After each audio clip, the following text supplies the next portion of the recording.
Well, in today's video, we're going to be talking about where I make money that is associated with the channel. We're not going to be talking about how much money I make, but rather the different sources.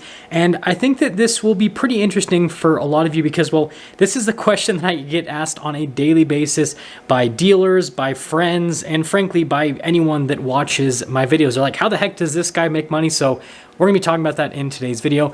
But before we get into the video, as always, if you want to save time and money the next time you purchase a car, link to my car buying guide in the description down below. And then if you want to see more videos just like this, then I recommend you subscribe because I post content every single day. Let's get into it.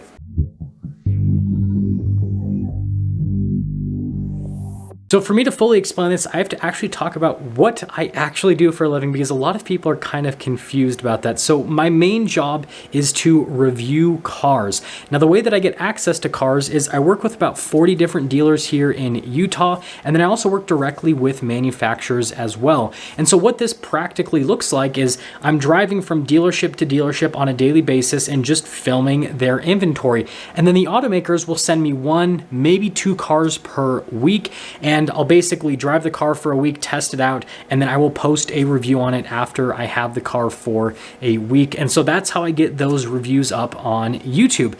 Now, the other part of that channel that's more of a side gig is me personally buying vehicles. What I'll do is I'll go and buy a vehicle and then I'll make content on that vehicle over an extended period of time. Now, I typically try to buy vehicles that hold their value really well or potentially go up in value a little bit because I don't count on the content making money. I count on trying to, either break even on the vehicle itself when I sell it or maybe, again, make a little bit of money. And so that's kind of like a side gig on that particular channel, and those are like the vlog type videos that some of you will watch.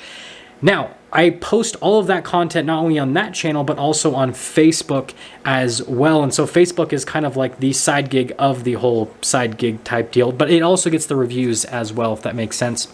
And then I also have a second YouTube channel, which is what you guys are watching right now.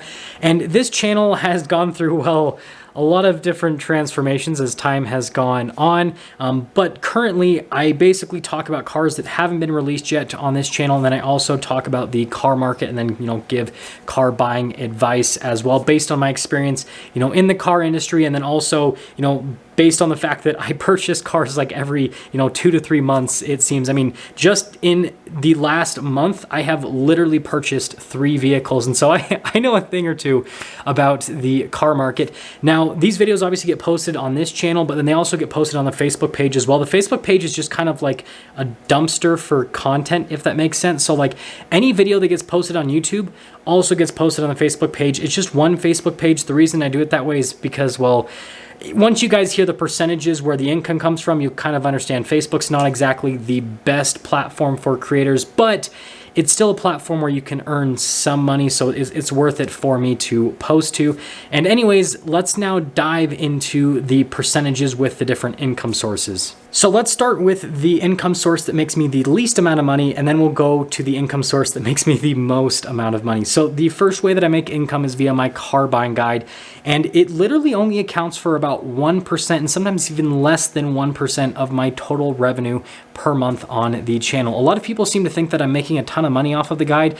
You got to realize, like, it's $30, and after I pay my fees to PayPal and to the platform that I have the car buying guide on, I'm not really making all that much money. And if you really want to make money off of guides on YouTube, you need to charge like several $100s per guide, or sometimes even over $1,000. And that's what you see with most channels. Go look at finance channels on YouTube. All of their guides are like, again, several hundred and sometimes even over $1,000. And so if a guide is $1,000 and a channel sells 10 of them per month, they're making $10,000 per month. Obviously, I'm not charging anywhere near that's $30.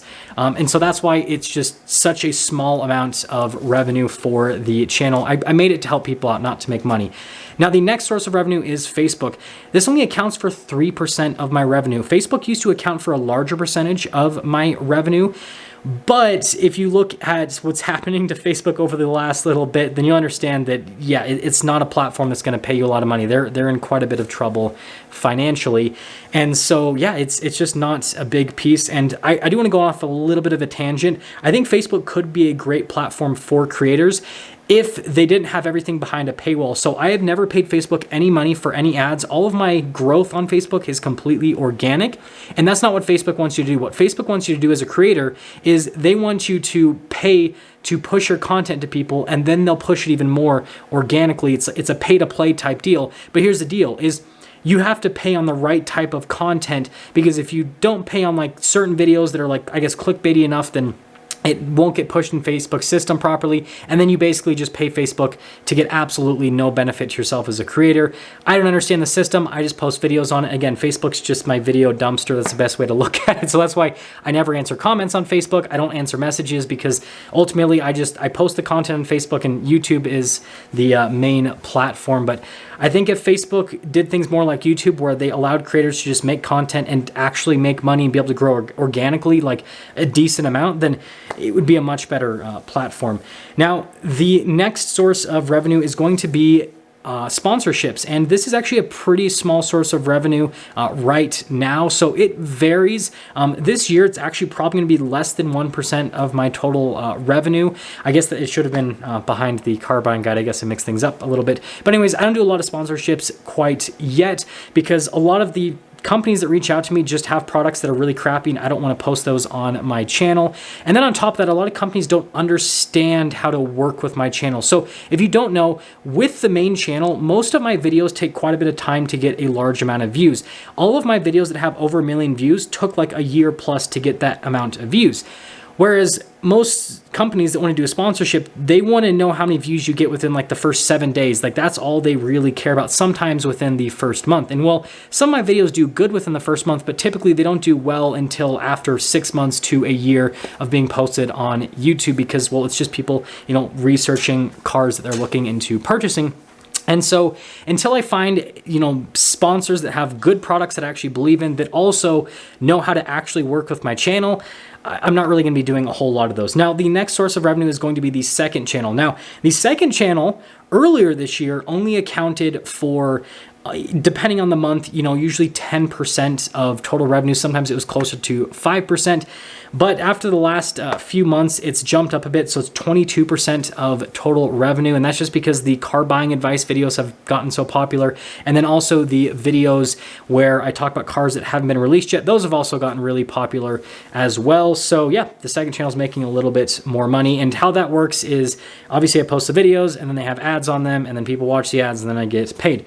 Now, the biggest source of revenue is the main channel, and it accounts for 74% of total revenue on a monthly basis. And this varies. Some months it's down, closer to 70%. And some months it's, up into the 80 to 85% range. It just depends on exactly what's happening with ad rates on the main channel, with views and all of that.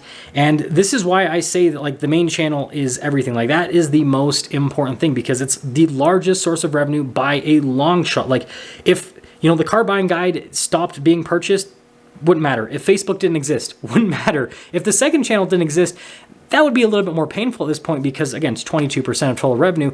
But ultimately, at the end of the day, it wouldn't matter. Now, if the main channel went away, that's what would definitely hurt quite a bit. So at this point, you probably noticed that I did not include any revenue earned from automakers or from dealers, and that's because, well, neither of those parties pay me. When it comes to automakers, I would lose all of my integrity as a journalist if any automaker paid me any amount of money, so I will never take it. And I haven't been offered money, and I don't think that I ever will get offered money, because I say a lot of controversial things, especially on this channel. Now, when it comes to dealers, it's kind of a similar story. Again, I want to keep my integrity, so I don't want to be paid by any of the parties that I filmed for.